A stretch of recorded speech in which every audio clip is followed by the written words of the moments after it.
देश की राजधानी दिल्ली को आज नई मुख्यमंत्री मिल गई है। रेखा गुप्ता ने सीएम पद की शपथ ले ली है। उधर महाकुंभ में अभी भी श्रद्धालुओं का जन सैलाब देखने को मिल रहा है। नमस्कार, मैं हूं ज्ञानेंद्र तिवारी और आप देख रहे हैं विस्तार न्यूज पर आपका अपना शो सीधे मुद्दे की बात। देश, मध्य प्रदेश और छत्तीसगढ़ की खबर आपको देखना है, हर दिन आपको देखना है और जरूरी खबरें देखना है। न इधर की बात करना है, न उधर की बात करना है, तो आपको विस्तार न्यूज पर सीधे मुद्दे की बात देखना चाहिए।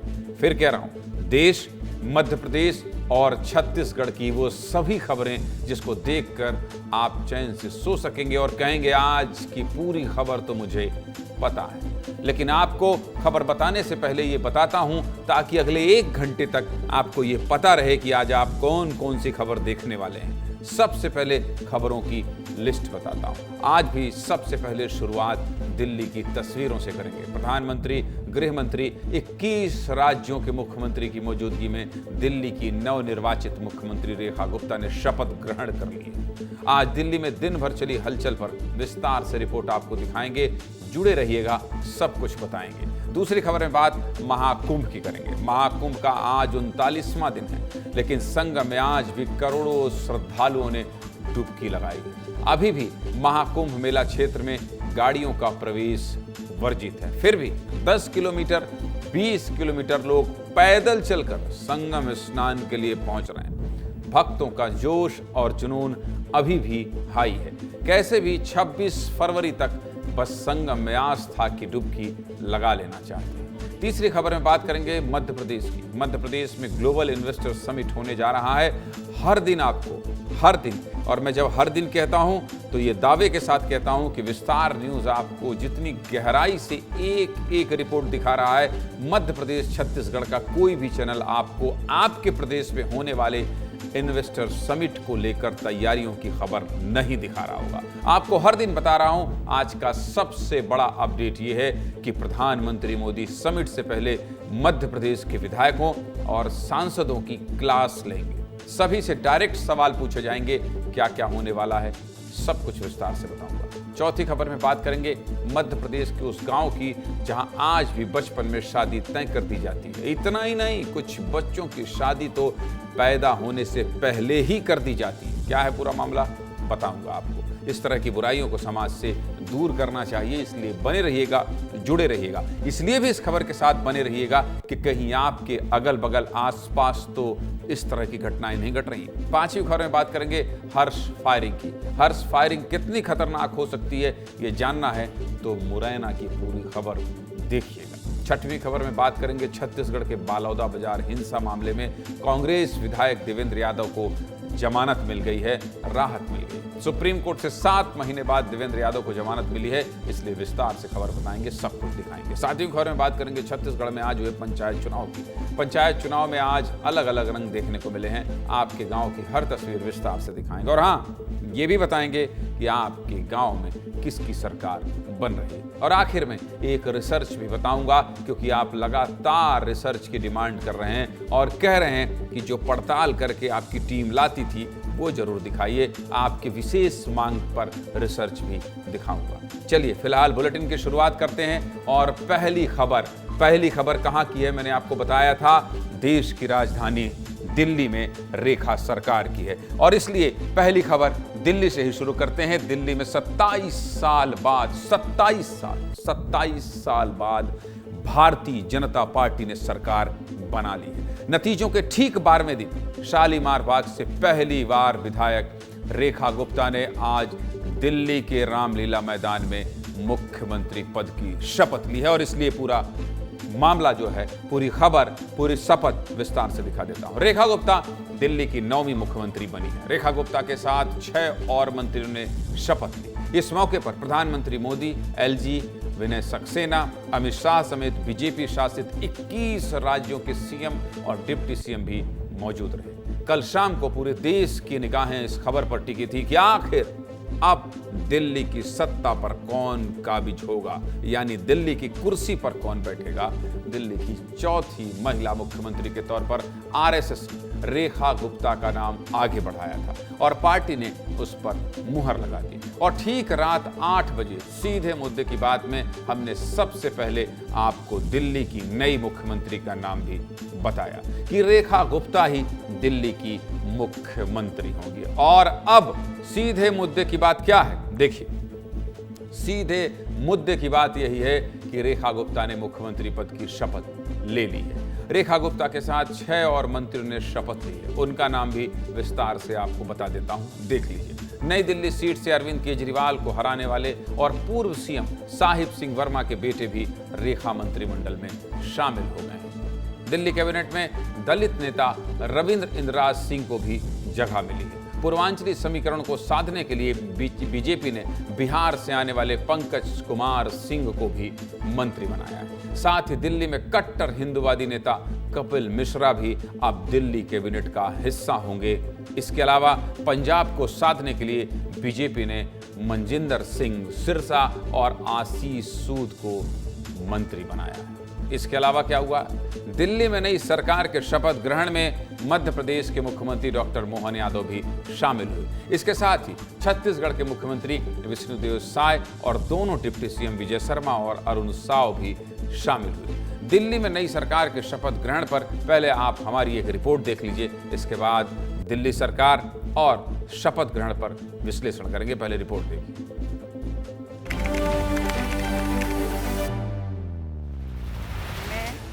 रेखा गुप्ता ईश्वर की शपथ लेती हूँ कि मैं विधि द्वारा स्थापित भारत के संविधान के प्रति सच्ची श्रद्धा और निष्ठा रखूंगी। मैं कपिल मिश्रा ईश्वर की शपथ लेता हूँ कि मैं विधि द्वारा स्थापित भारत के संविधान के प्रति सच्ची श्रद्धा और निष्ठा रखूंगा। मैं भारत की प्रभुता और अखंडता अक्षुण्ण रखूंगा।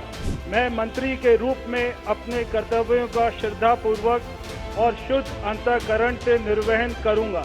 मैं डर पक्षपात वैर विरोध तो बिना सारे लोगों के प्रति संविधान ਅਤੇ कानून मुताबिक न्याय करांगा।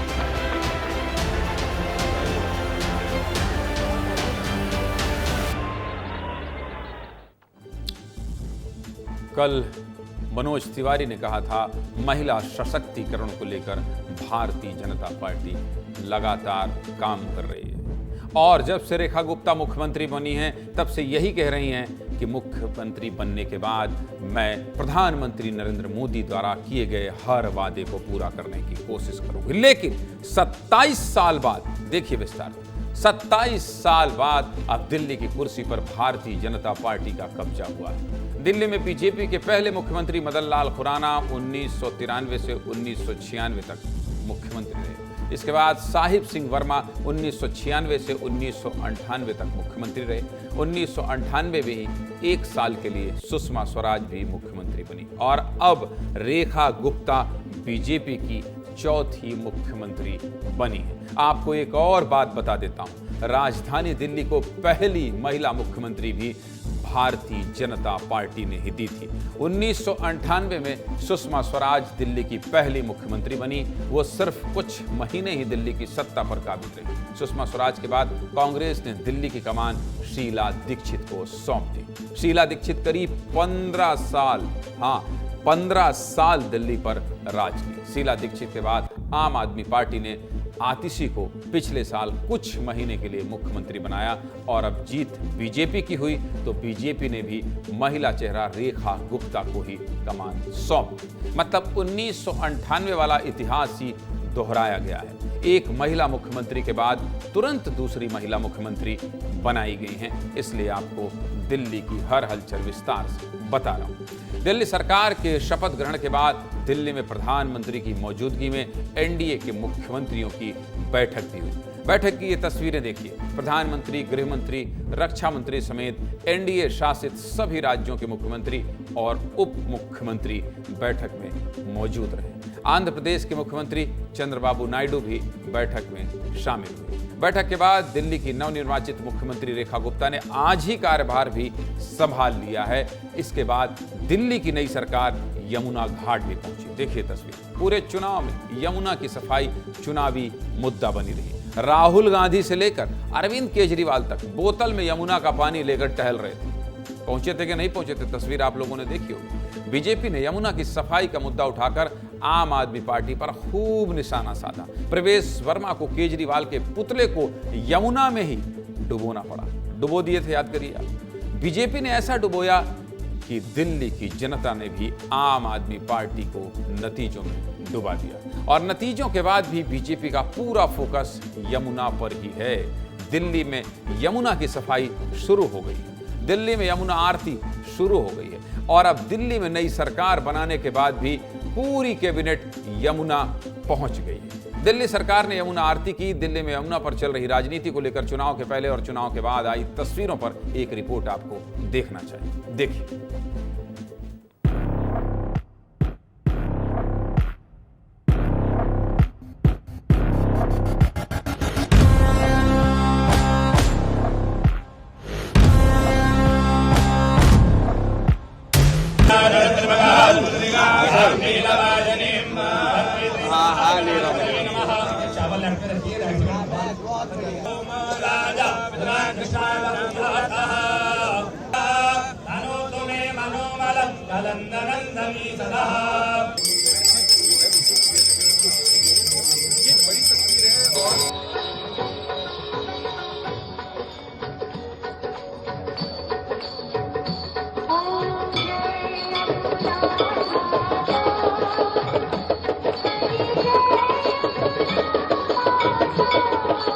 आज मां यमुना की आरती करते हुए हमने फिर से उस संकल्प को दोहराया जो हमारी प्राथमिकता रहेगी।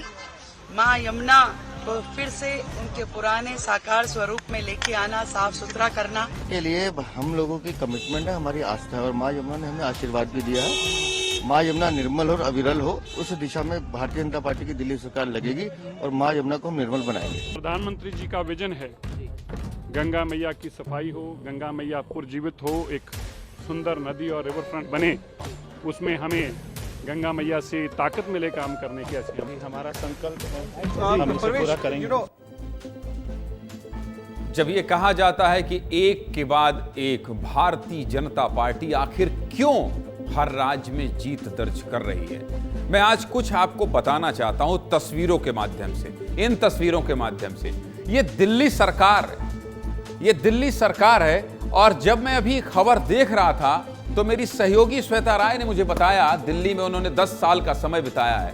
श्वेता ने कहा कि दिल्ली में यमुना किनारे कोई गुजरता था तो नाक बंद कर लेता था। सोचिए, बीजेपी भारतीय जनता पार्टी ने किस तरह की धारणा बनाई है और किस तरह का संदेश दिया है। पूरी सरकार जिसको लेकर राहुल गांधी, जिसको लेकर अरविंद केजरीवाल, जिसको लेकर भारतीय जनता पार्टी के नेताओं ने कहा कि यमुना साफ नहीं हुई, यमुना साफ करेंगे। राहुल गांधी जैसे नेता यमुना के किनारे पहुंच गए। और आज सरकार बनने के बाद आप देखिए, सारे लोग मुख्यमंत्री समेत आप देखिए। और अब जो तस्वीर आप हरिद्वार में देखते थे, जो तस्वीर आप बनारस में देखते थे, जो तस्वीर आप प्रयागराज में देखते थे, यकीन मानिए इन तस्वीरों के बाद ये लग रहा है कि यमुना को भी उसी तर्ज पर साफ किया जाएगा। ये संकल्प इस स्क्रीन पर दिखाई दे रहा है। और इसीलिए मैं कहता हूं कि भारतीय जनता पार्टी को यह बखूबी पता है कि किसी भी परसेप्शन को किस तरह से बनाया जाता है। आज पूरे देश में जिस तरह से मैं इन तस्वीरों के माध्यम से बता रहा हूं कि भारतीय जनता पार्टी ने बहुत बड़ा राजनीतिक संदेश भी देने की कोशिश की है, ठीक उसी तरह आप देख लीजिए कि बीजेपी ने क्या संदेश दिया है। और अब जब यमुना में पहुंचकर यह संदेश देने की कोशिश है रेखा गुप्ता और उनके मंत्रिमंडल की, तो पहली कैबिनेट की बैठक जो अभी चल रही है उस पर अपडेट जानने के लिए मुझे अमृत तिवारी के पास जाना पड़ेगा। अमृत, कहां हैं आप? मुझे लग रहा है आप दिल्ली के सचिवालय में खड़े हैं और बैठक खत्म हो गई या हो रही है। यमुना जाकर एक बहुत बड़ा संदेश दिल्ली सरकार ने दे ही दिया है शपथ के बाद। अमृत।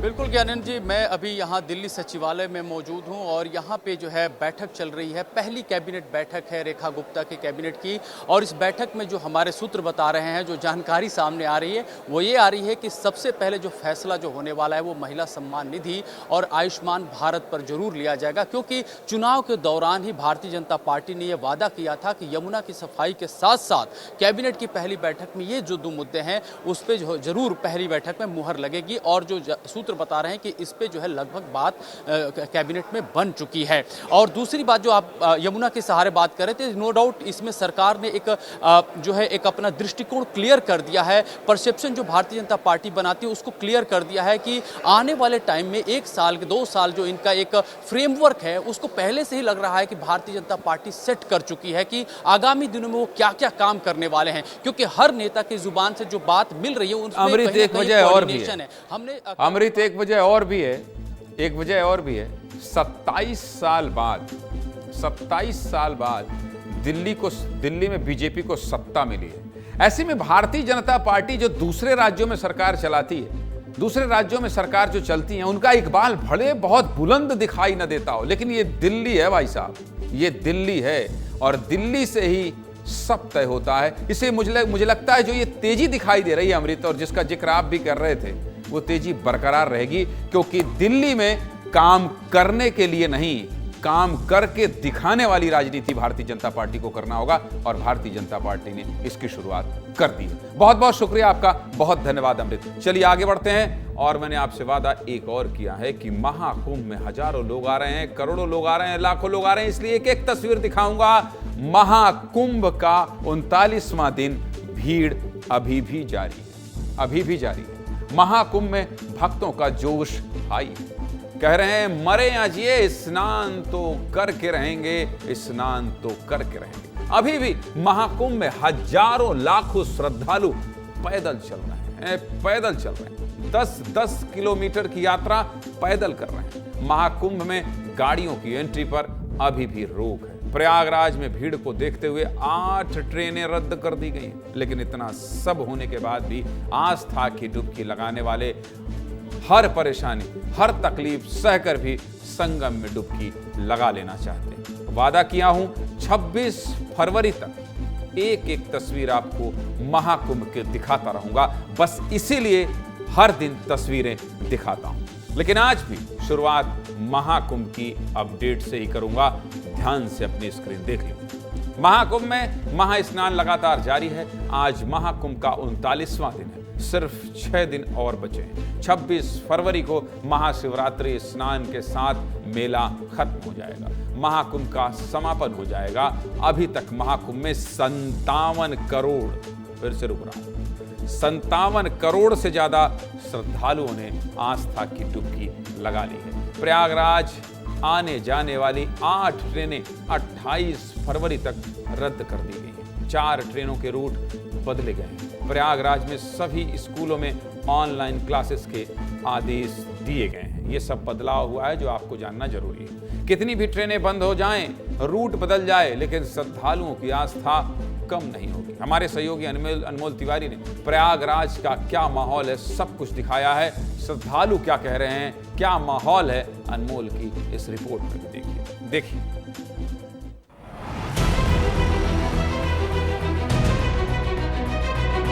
संगम व्यू पॉइंट आप मेरे पीछे देख सकते हैं, लिखा हुआ है संगम व्यू पॉइंट, और यहाँ से पूरा संगम का व्यू दिखता है और यहाँ से पूरा विहंगम नजारा महाकुंभ का दिखता है।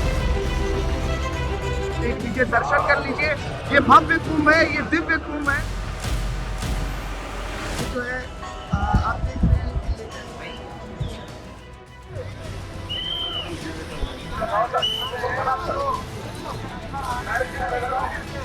बस चंद दिन बाकी रह गए हैं महाकुंभ को, और देखिए लगातार महाकुंभ में भक्तों की भीड़ उमड़ रही है। 30 किलोमीटर से घूम के आने पड़ रहा था। 30 किलोमीटर आप पैदल चली हैं, तो पहले से तय कर ली थी कि जाना है, कुंभ नहाना है? जाना है तो जाना है।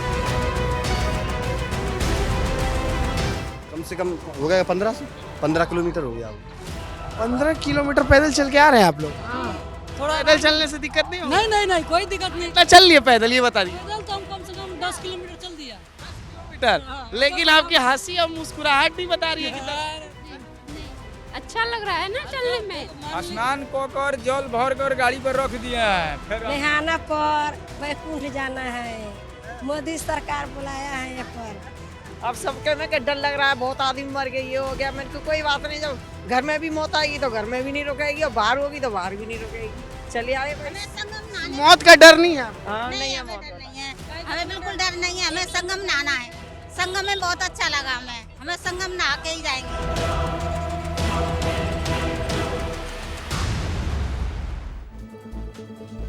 बस इसीलिए कह रहा हूं, मौत का कोई डर नहीं है। बस एक ही जुनून है, संगम में आस्था की डुबकी लगा लेनी। संगम के जल से सिर्फ लोग महाकुंभ में ही नहीं, बाहर भी डुबकी लगा रहे हैं। इंदौर से आई ये तस्वीर देखिए। इंदौर की सेंट्रल जेल में कैदियों ने प्रयागराज संगम से लाए गए जल में डुबकी लगाई। जेल में कुंड बनाकर उसमें महाकुंभ के संगम का जल डाला गया, जिसमें कैदियों ने डुबकी लगाई। इंदौर से आई ये रिपोर्ट भी देखिए।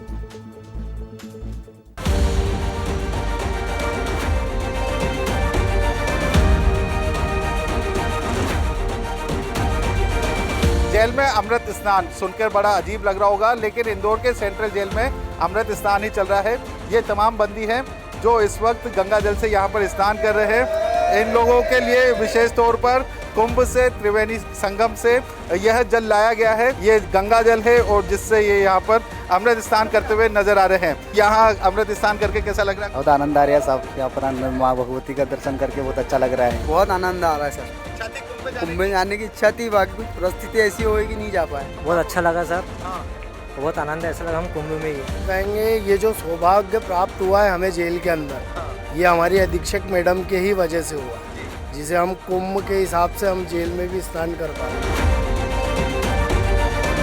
थोड़ी थोड़ी वैसी फीलिंग आ रही है, क्योंकि हम 4 दीवारी के अंदर बैठे हुए हैं, वहाँ जा नहीं सकते हैं, लेकिन मैडम के माध्यम से हमें ये सौभाग्य प्राप्त हुआ है। हम लोगों को ये सौभाग्य प्राप्त हुआ है कि हम लोग यहाँ स्नान कर पाएंगे, जल ग्रहण कर पाएंगे। ये तमाम कैदी हैं, अलग अलग अपराधों में बंद है, लेकिन इनके लिए जेल में ही व्यवस्था की गई है अमृत स्नान की। लोगों में आपने देखा कि जोश किस कदर हाई है, लेकिन आज मैं आपको हर दिन कहता हूं कि क्या तस्वीर है महाकुंभ की, और पहले रिपोर्ट दिखाता हूं, लोगों की प्रतिक्रिया सुनाता हूं, और इसके बाद सीधे आपको लेकर कहां चलता हूं, महाकुंभ लेकर चलता हूं। और महाकुंभ में दिखाई देते हैं अनमोल तिवारी। अनमोल, बताइए कि अभी भी क्या आपको लगभग 20 दिन से ऊपर हो गए उसी तरह के श्रद्धालु दिखाई दे रहे हैं? कुछ बदलाव है या फिर ना बदल रहा है, न श्रद्धालुओं की भीड़ घट रही है, जोश लगातार हाई दिखाई दे रहा है? अनमोल, क्या देख पा रहे हैं, बताइए विस्तार से। चूंकि ज्ञानेंद्र जी देखिए, ये महाकुंभ का आखिरी वीकेंड होने वाला है, शनिवार रविवार, इस वजह से श्रद्धालुओं की भीड़ अब बढ़ रही है, कम होने का नाम नहीं ले रही है। हम लोग लगातार तस्वीरें दिखा रहे हैं। अभी देखिए, मैं संगम जाने वाले मार्ग पर खड़ा हूं, आपको अभी यहाँ के ताज़ा हालात से रूबरू कराता हूं। आप तस्वीरों को देखिए, ये रात का समय है, लेकिन अभी भी आप देख सकते हैं कि कितनी भीड़ है जो संगम की ओर जा रही है, और उतनी ही भीड़ जो है संगम से लौट भी रही है। बदलाव ये हुआ है ज्ञानेंद्र जी कि यहाँ पर आपको गाड़ियों का मूवमेंट बंद नजर आ रहा होगा, आपको यहाँ पर ज़्यादा गाड़ियाँ नजर नहीं आ रही होंगी, थोड़ी सड़क आपको खाली नजर आ रही होगी, सिर्फ लोग यहाँ नजर आ रहे हैं, क्योंकि पूरा एरिया जो है नो व्हीकल जोन घोषित कर दिया गया है। इस वजह से सिर्फ प्रशासनिक गाड़ियाँ ही यहाँ पर दौड़ते हुए आपको नजर आएगी। और बड़ी बात यह है कि देखिए, पैदल चलना पड़ रहा है, लेकिन इसके बावजूद ये जो सिलसिला है महाकुंभ में स्नान करने का, इनसे बात थमने का नाम नहीं ले इनसे रहे, बात करो जो आपके बगल में। कहाँ से आए आप भैया? भैया नोएडा से आए हैं, सजल नाम है मेरा। पिछले आप मान सकते हो 18 किलोमीटर हो चुका है चलते हुए। 18 किलोमीटर आप चले? हाँ जी, हाँ जी, हाँ जी, हाँ जी। कहाँ से आए? नोएडा से आए, शाम को 4 बजे यहाँ बस से उतर चुके थे, पार्किंग से अब तक 18 किलोमीटर चल चुके हैं। अभी फिर दोबारा जाना है, 10 किलोमीटर और चल के जाना है। आपने स्नान कर लिया? मेरा स्नान हो गया, बहुत अच्छे तरीके से हम लोग नहाए, हम दोनों भाई। कैसा माहौल लग रहा है सर? माहौल बहुत मज़ा आया, और नहाने के बाद मैं संगम घाट पे ही गया। पूरा ये मान के चलो जो भाई ने बताया, टोटल मैं मान रहा हूँ 27 किलोमीटर मेरा पैदल का ट्रैवल है पूरा। 27 किलोमीटर आप पैदल चले? आना जाना पूरा, वापस बस पे जाना है वापस। देखिए कोई 27 किलोमीटर तो कोई 15 किलोमीटर तो कोई 10 किलोमीटर इस तरीके से पैदल चल रहा है, लेकिन जोश और जुनून की कोई कमी नहीं है, क्योंकि सभी की आस्था जो है महाकुंभ से जुड़ी हुई है और सभी लोग यही चाहते हैं कि आस्था ठीक है अनमोल, बहुत धन्यवाद आपका। और आप भी जो है अंतिम क्षण जो बचे हैं उसका भरपूर आनंद लीजिए, घूमिए, लोगों से बतियाइए, मौज कीजिए और खूब रील बनाइए। ठीक है, बहुत धन्यवाद आपका। चलिए आगे बढ़ते हैं और अगली खबर देश के बाद मध्य प्रदेश की बताते हैं। क्यों? क्योंकि मध्य प्रदेश में जीआईएस से पहले पीएम मोदी विधायक सांसदों की क्लास लेने वाले हैं। मतलब पूछने वाले हैं, बताइए सांसद जी आपने क्या किया, पूछने वाले हैं, बताइए विधायक जी आपके क्षेत्र में आपने कितना विकास किया, बताइए कितने प्रस्ताव लेकर आए। मध्य प्रदेश में होने वाले ग्लोबल इन्वेस्टर्स समिट को लेकर तैयारियां आखिरी दौर में, व्यवस्थाओं को दुरुस्त किया जा चुका है, मेहमानों के लिए किए जा रहे इंतजाम भी लगभग पूरे हो चुके हैं। लेकिन अभी मैं आ रहा था एयरपोर्ट से ऑफिस के लिए, तो मैं देख रहा था कि एयरपोर्ट के जो बगल में सड़कें हैं उन्हें भी चौड़ा किया जा रहा है। एयरपोर्ट के बाहर जितनी भी चीज़ें हैं उनको दुल्हन की तरह सजाया जा रहा है, और वो जो ओवर ब्रिज है उसके नीचे जो पुल हैं उनकी लाइटिंग है, उनकी पेंटिंग्स हैं। मैं आ रहा था तो मुझे भी लगा कि देखूं मैं क्या तैयारी है, तो मैं देख रहा था कि किस तरह से तैयारी हो रही है, कितनी तेज तैयारी हो रही है। लेकिन ग्लोबल इन्वेस्टर समिट के लिए भोपाल आ रहे प्रधानमंत्री मोदी सांसदों और विधायकों की क्लास भी लेंगे। मध्य प्रदेश के सांसद जी और विधायक जी तैयार हो जाइए, क्योंकि प्रधानमंत्री के सवालों का जवाब तो देना ही होगा। तो प्रधानमंत्री के दौरे और ग्लोबल इन्वेस्टर समिट के लिए आज का अपडेट क्या है, विस्तार से जानना चाहते हैं? चलिए बता देता हूं। 24 और 25 फरवरी को होने वाले ग्लोबल इन्वेस्टर समिट के लिए प्रधानमंत्री नरेंद्र मोदी एक दिन पहले यानी कि 23 फरवरी को ही भोपाल आ जाएंगे। और टाइम मैनेजमेंट कैसे करना है, इसके कई उदाहरण प्रधानमंत्री समय समय पर देते रहते हैं, और राजधानी भोपाल भी कुछ ऐसा ही होने वाला है। 23 फरवरी को भोपाल पहुंचने के बाद प्रधानमंत्री मोदी मध्य प्रदेश के सभी विधायक और सांसदों के साथ बैठक करेंगे। ठीक वैसे ही आज के ही दिन को याद कर लीजिए आप, सारे मुख्यमंत्री पहुंचे थे कहां? शपथ ग्रहण में। प्रधानमंत्री को लगा सारे मुख्यमंत्री आए हैं, सबसे हालचाल ले लें, पूछ लें आपका राज्य कैसा चल रहा है। वैसे ही बैठक के लिए राजधानी के कुशाभाऊ ठाकरे सभागार को पूरी तरह से तैयार कर लिया गया। यहाँ प्रधानमंत्री मोदी करीब 2 घंटे तक विधायक और सांसदों के साथ सवाल जवाब करेंगे, और सवाल भी कोई आसान नहीं होंगे, बल्कि जनप्रतिनिधि होने के नाते आप क्या कर रहे हैं इसको लेकर सवाल होंगे। विधायक जी, सांसद महोदय सुन लीजिए, सरकार की योजनाओं को आम लोगों तक पहुंचाने के लिए विधायक और सांसद होने के नाते आप क्या कर रहे हैं, आपने क्या किया? सांसद जी केवल हूटर लगा के वीआईपी कल्चर में तो नहीं चले गए। विधायक जी, आप विधायक बनने के बाद कहीं ये तो नहीं समझ लिए कि हम सबसे बड़े नेता हैं। इन सवालों के जवाब विधायक और सांसदों को सीधे प्रधानमंत्री को देने होंगे। प्रधानमंत्री मोदी के साथ मंच पर मुख्यमंत्री डॉक्टर मोहन यादव, भाजपा प्रदेश अध्यक्ष वीडी शर्मा, दोनों डिप्टी सीएम जगदीश देवड़ा और राजेंद्र शुक्ला भी बैठेंगे। प्रधानमंत्री के आगमन को लेकर प्रदेश अध्यक्ष वीडी शर्मा ने कुशाभाऊ ठाकरे सभागार में तैयारियों का जायजा भी लिया है। कुशाभाऊ ठाकरे सभागार से रंजना दुबे की ये रिपोर्ट देखिए, फिर आगे की बात करता हूं। देखिए,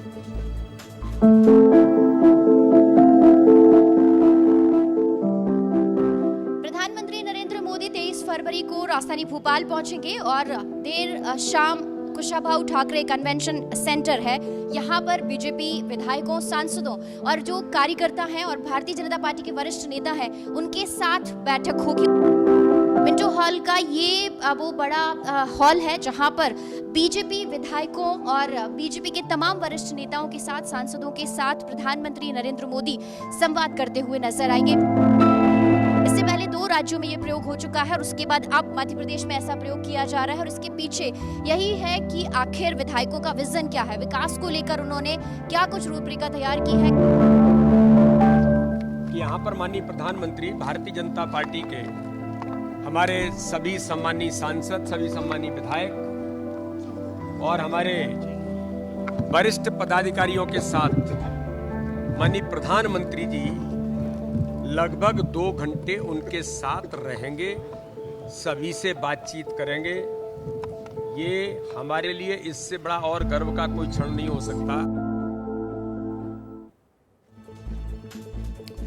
प्रधानमंत्री की क्लास लगेगी, इसकी बात तो हो गई। अब अगर अपडेट की बात करें तो राजधानी भोपाल में होने वाले समिट के लिए परिवहन विभाग ने भी तैयारियां कर ली हैं। मेहमानों को आने जाने में कोई समस्या ना हो, इसके लिए बसों का इंतजाम किया गया है और बसों से प्रदूषण ना फैले, इसके लिए ई बसों की व्यवस्था की गई है। 35 बसों की खेप इसके लिए भोपाल पहुंच चुकी है। परिवहन विभाग ने इन बसों का ट्रायल भी कर लिया है। हमारी सहयोगी रंजना दुबे ने भोपाल पहुंची इन बसों का भी जायजा लिया है। रिपोर्ट देखिए, क्योंकि रंजना की नजरों से जीआईएस में होने वाली तैयारी की कोई भी तस्वीर नहीं बच रही। देखिए रिपोर्ट।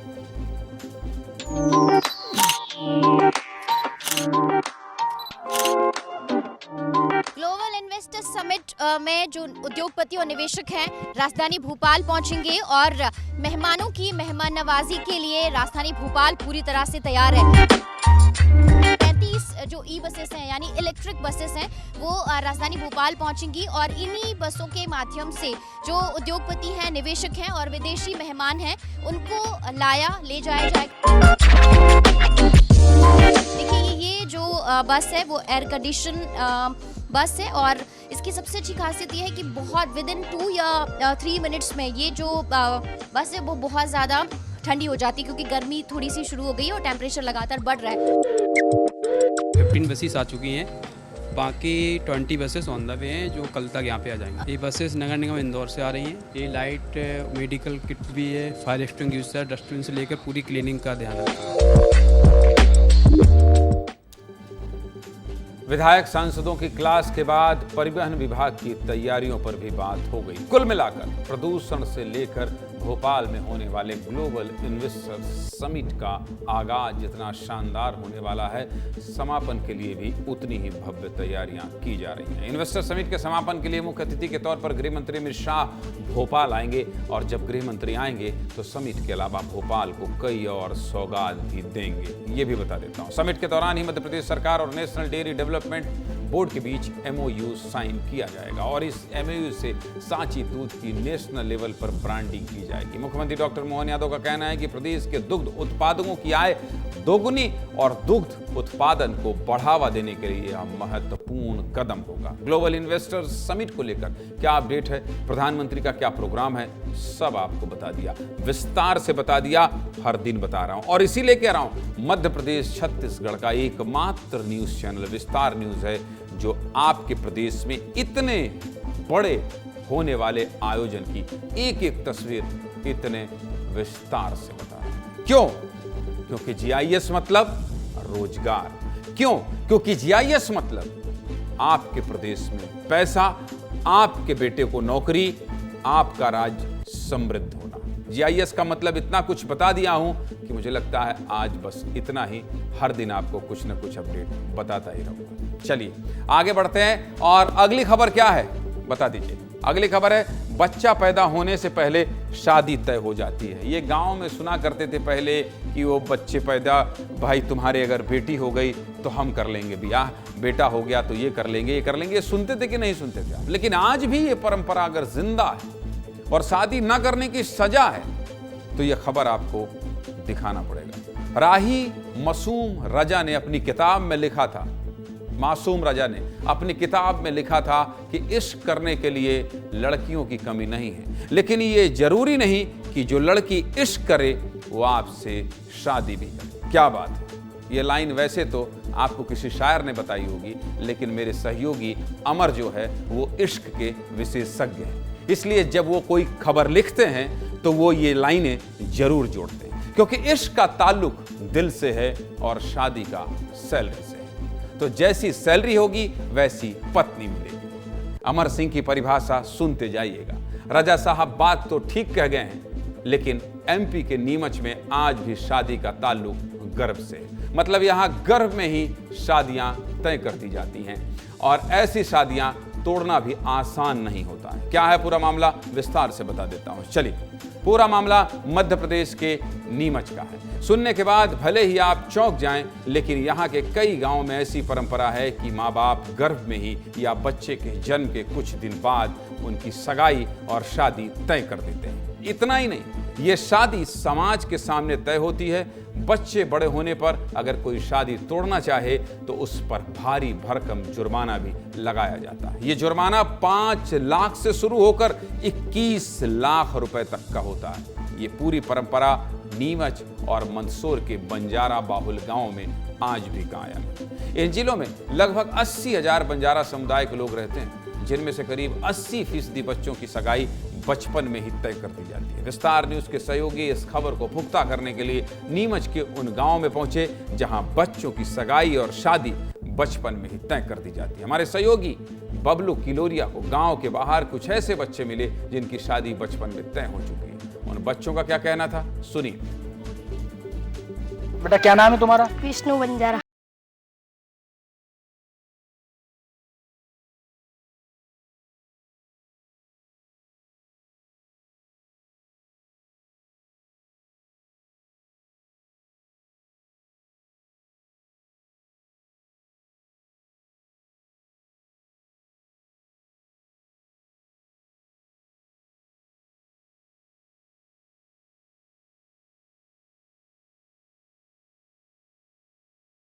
हो कहाँ पे हुई? बाबरूखेड़ा।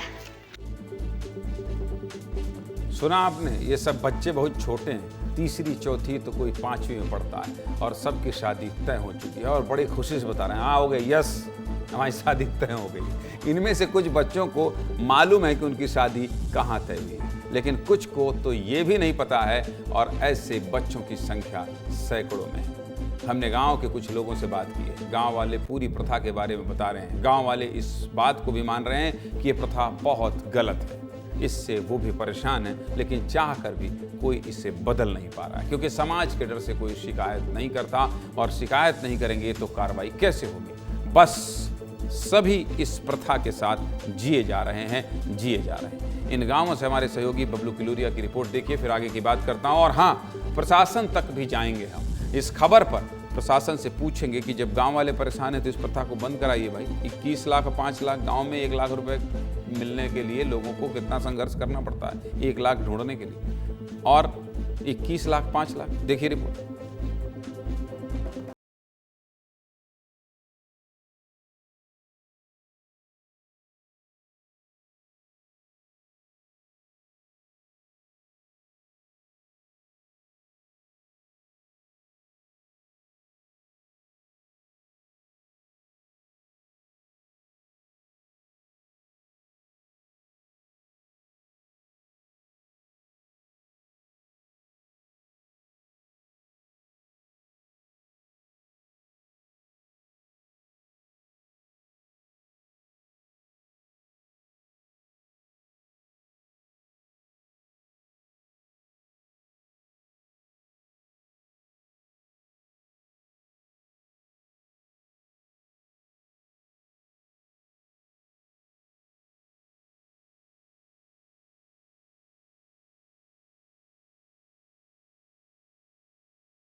देना पड़ता है, मतलब हम। कौन सी क्लास में पढ़ते हो?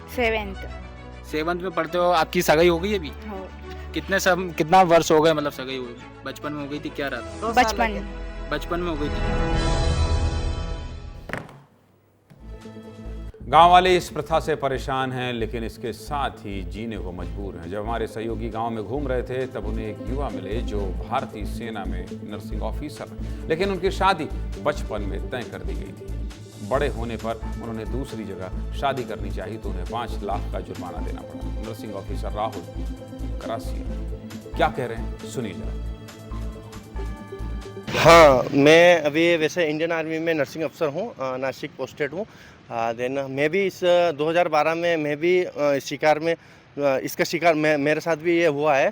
तो 2012 में समथिंग 5 लाख समथिंग मैंने दिया था। मेरा भी बचपन की ही सगाई थी, तो मैंने फिर घर वालों ने और मैंने डिसीजन लिया और फिर वहाँ से तोड़ी और नई जगह मैंने सगाई की।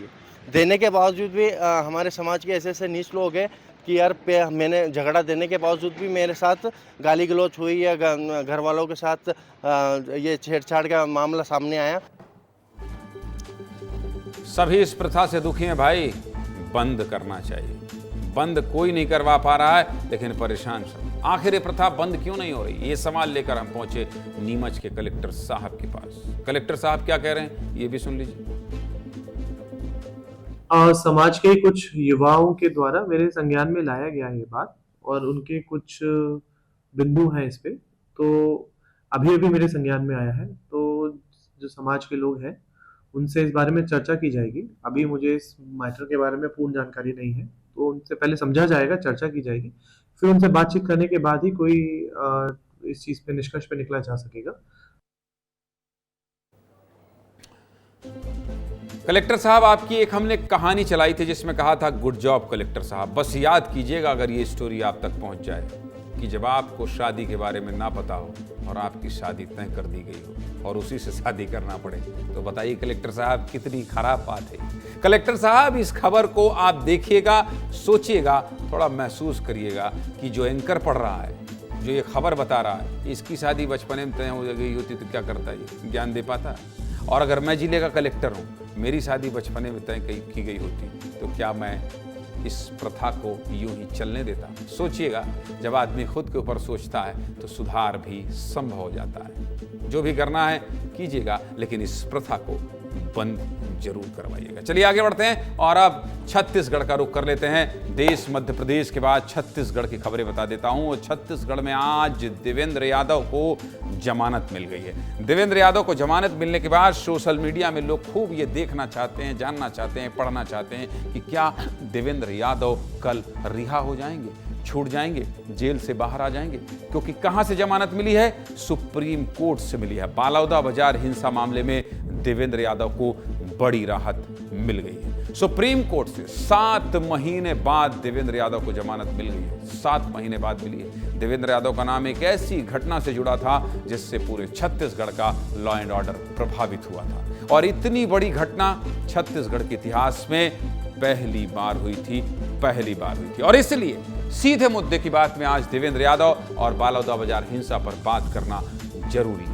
इसके अलावा मृगेंद्र पांडे से हम ये भी समझेंगे कि आखिर मेरे साथ रवि मिरी जुड़ेंगे, विस्तार से समझेंगे, क्योंकि रवि मिरी लगातार ग्राउंड रिपोर्ट करके आए थे। कहां से? बालौदाबाजार से। तस्वीरों को देखिए और समझिए। पिछले साल बालौदाबाजार में बहुत बड़ी हिंसा हुई थी। उग्र भीड़ ने जैतखाम तोड़े जाने के विरोध में कलेक्टर और एसपी ऑफिस जला दिया था और कई गाड़ियों को भी आग के हवाले कर दिया था, जिससे क्या हुआ था? शासन को करोड़ों का नुकसान हुआ था। इस मामले में भिलाई विधायक देवेंद्र यादव पर भीड़ को लेकर भड़काने और आंदोलनकारियों का साथ देने का आरोप लगा था, जिसके बाद देवेंद्र यादव पर केस दर्ज हुआ था और फिर पुलिस ने लंबी पूछताछ के बाद देवेंद्र यादव को उनके घर से गिरफ्तार किया था। जिला अदालत और हाई कोर्ट से राहत नहीं मिलने के बाद देवेंद्र यादव ने सुप्रीम कोर्ट का दरवाजा खटखटाया था। फिर आज यानी कि 187 दिनों के बाद देवेंद्र यादव को जमानत मिल गई और जल्द ही देवेंद्र यादव जेल से बाहर आएंगे। आगे विस्तार से बताऊंगा, लेकिन पहले आप एक रिपोर्ट देख लीजिए ताकि आप ताजा कर सकें उन यादों को कि आखिर हुआ क्या था बालौदाबाजार में। देखिए रिपोर्ट।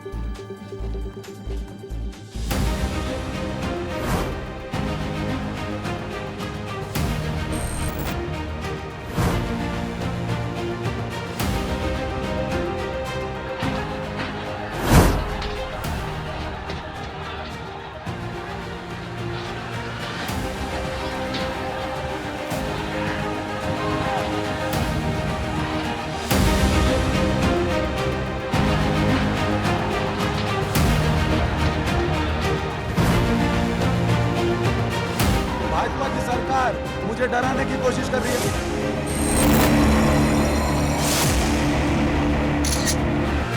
कि एक तरफ आप षड्यंत्र करो और वो षड्यंत्र हमारे पास स्पष्ट हो जाए।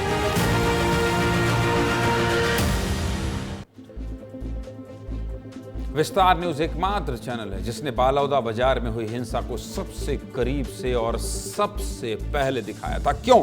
क्योंकि जिले के कलेक्टर और एसपी कार्यालय को जला दिया गया था। बालौदाबाजार में हिंसा के पीछे की वजह क्या थी और इसकी पूरी टाइमलाइन क्या थी, ग्राफिक्स के जरिए विस्तार से जान लीजिए। सब कुछ बता देता हूं। देखिए, साल 2024 में 15 मई को सतनामी समाज के धार्मिक स्थल अमर गुफा के जैतखाम में तोड़फोड़ की गई थी। अगले दिन यानी कि 16 मई को सतनामी समाज के लोगों ने घटनास्थल पर जाकर प्रदर्शन किया और कार्रवाई की मांग की। 19 मई को पुलिस ने बिहार के रहने वाले 3 आरोपियों को गिरफ्तार कर लिया, लेकिन इस कार्रवाई से संतुष्ट न होकर कड़ी कार्रवाई की मांग चलती रही, जिसके बाद 10 जून को बालौदा बाजार के दशहरा मैदान में एक बड़ी सभा आयोजित की गई। इसी सभा के दौरान भीड़ उग्र हो गई और आगजनी की घटना को अंजाम दिया गया। अगले दिन यानी कि 11 जून को पुलिस ने कई जगह छापेमार कार्रवाई करते हुए 100 से ज्यादा आरोपियों को गिरफ्तार किया।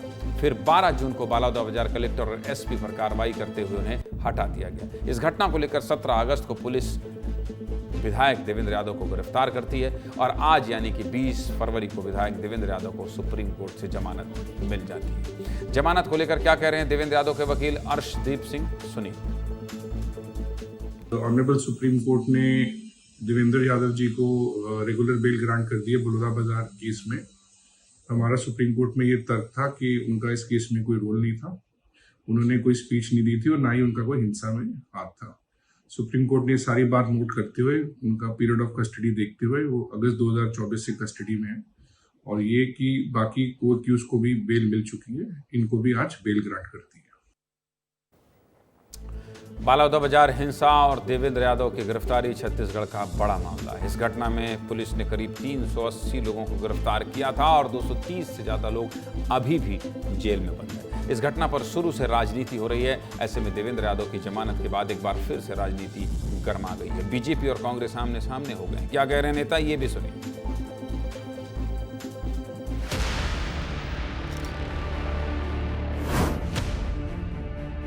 जेल से बेल पे हैं, तो ऐसे इनके नेता भी कई जेल पर हैं, कई बेल पर हैं। कानून सबके लिए है और कोई स्थायी रूप से कोई वो आजीवन कारावास तो हुआ नहीं था। इसका मतलब ये नहीं कि वो निर्दोष हो गए हैं। मैं न्यायालय के संबंध में कुछ नहीं कहना चाहता। जो न्यायालय का निर्णय है वो सर्वमान्य है। कांग्रेसी कह रहे हैं कि सत्य की जीत हुई है। उसको सब जानते हैं, लेकिन ये न्यायालयिक प्रकरण है। जो फैसला दिया है वो सबको मान्य है। सरकार की हठधर्मिता और उसके जो घमंड है उसके कारण से गिरफ्तारी हुई थी। षड्यंत्र हुआ था जैद खान को काटने का। कि सरकार के पास कोई तथ्य भी नहीं है देवेंद्र यादव जी के खिलाफ। अपनी नाकामियों को छुपाने के लिए और कांग्रेस के ऊपर आरोप डालने के लिए इस तरह के एक षड्यंत्र के तहत उन्हें जेल भेज दिया गया। देर है अंधेर नहीं है, एक दिन सच्चाई की जीत होगी।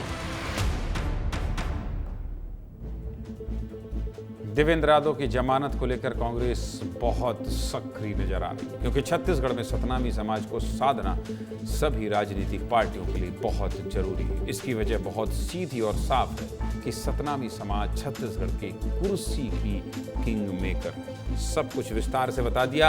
आप चलते हैं अपने सहयोगी रवि मेरी के पास, क्योंकि रवि बालौदा बाजार पहुंचे थे।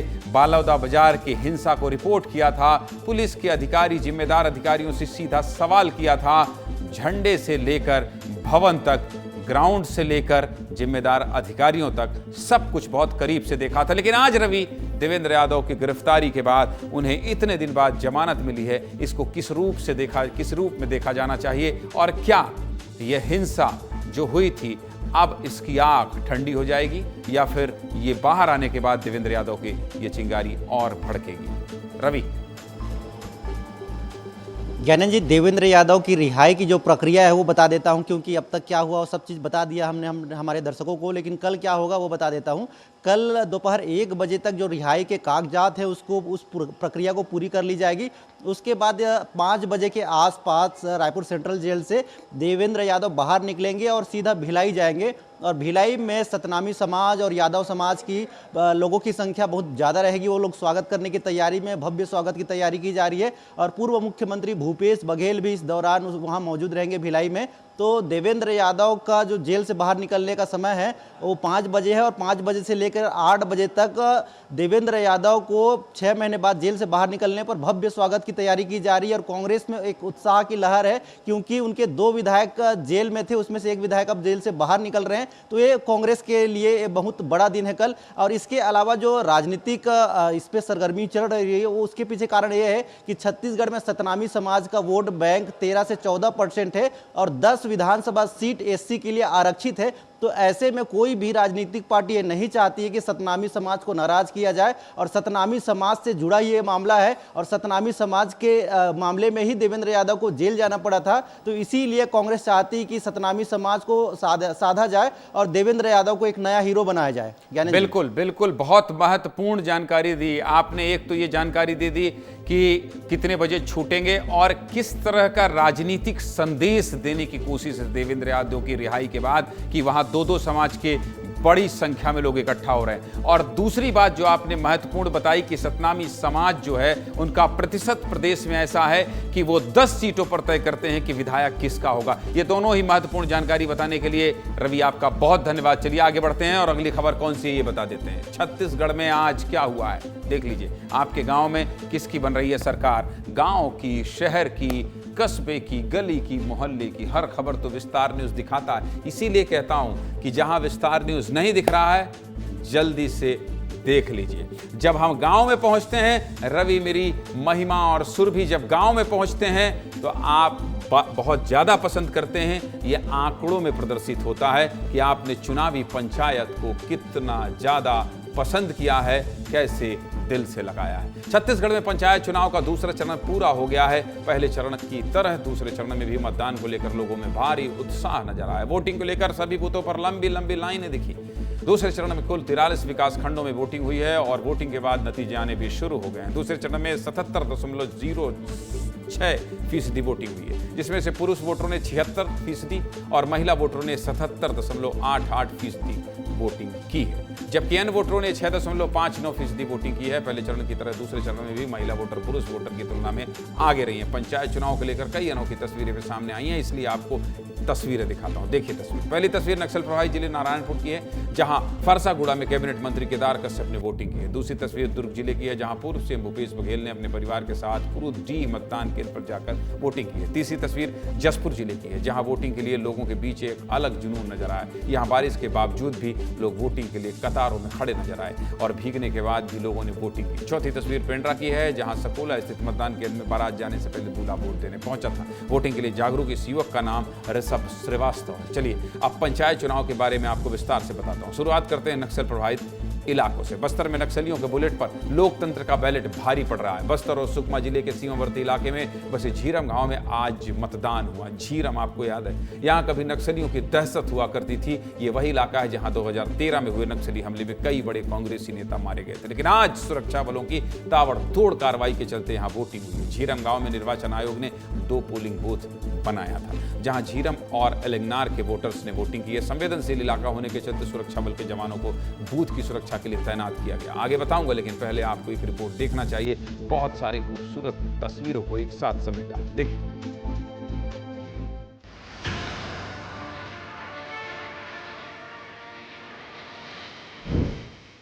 हम ऐसे नेतृत्व का चयन करते हैं जो हमारे हर सुख दुख में खड़ा हो। जहां जहां चुनाव हो रहा है वहां की जनता भारतीय जनता पार्टी के प्रति विश्वास व्यक्त कर रही है। त्रिस्तरीय ग्राम पंचायत का भी चुनाव है, तब भी जनता का आशीर्वाद भारतीय जनता पार्टी को ही प्राप्त होगा।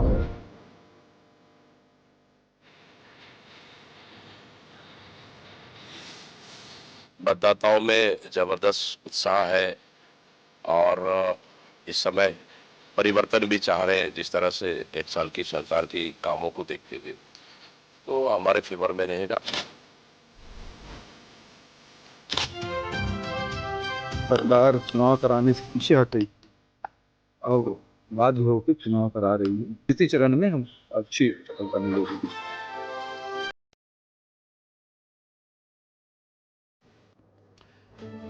कांकेर जिले में एक घटना हुई है।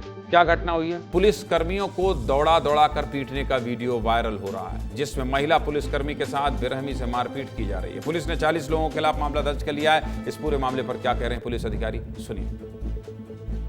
घटना हुआ जिसमें ग्रामीणों के द्वारा हार जीत को लेकर के उनमें विवाद हो गया। उसके बाद उन्होंने पोलिंग पार्टी को बंधक बना लिया। विवेचना में जो भी उचित कार्रवाई होगी उसको देख कर हम कार्रवाई कर रहे हैं। इसमें करीब नामजद आरोपी 3-4 नामजद आरोपी हैं और 40-50 लोग शामिल इसमें थे। समय हो गया है, कल मिलेंगे। नमस्कार।